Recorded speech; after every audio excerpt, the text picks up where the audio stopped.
Jurors heard closing arguments from the prosecution and defense in the Boston Marathon bombing trial. Now they have the heavy task of deliberating 30 federal counts against admitted bomber Dzhokhar Tsarnaev. 22 News reporter Tiffany Chan is live in Boston.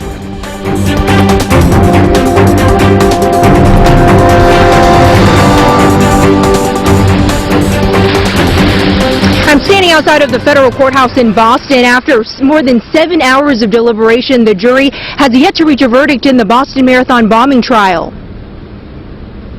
12 jurors of the Boston Marathon bombing trial spent much of Tuesday deciding whether Dzhokhar Tsarnaev is guilty of the 30 charges against him in federal court.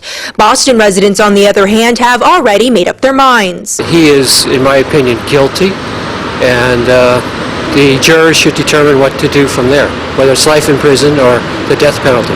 The death penalty is not legal in Massachusetts, but because this is a federal court case, the jury could decide whether Dzhokhar should be executed. The 21-year-old is accused of setting off 2 bombs near the 2013 Boston Marathon finish line in an act of terrorism. The trial is split up into 2 parts. Phase 1 to determine guilt. If convicted, the trial would then move to the sentencing phase, when the same jury would decide whether Tsarnaev should spend the rest of his life in prison or be put to death. Not all Boston residents agree on the appropriate punishment. I think the death penalty is the best thing for that kid. Given his kind of radical beliefs, I feel like the death penalty would be a martyrdom for him. So in some ways, a life sentence would be worse. Tsarnaev faces 17 charges that carry a possible death sentence.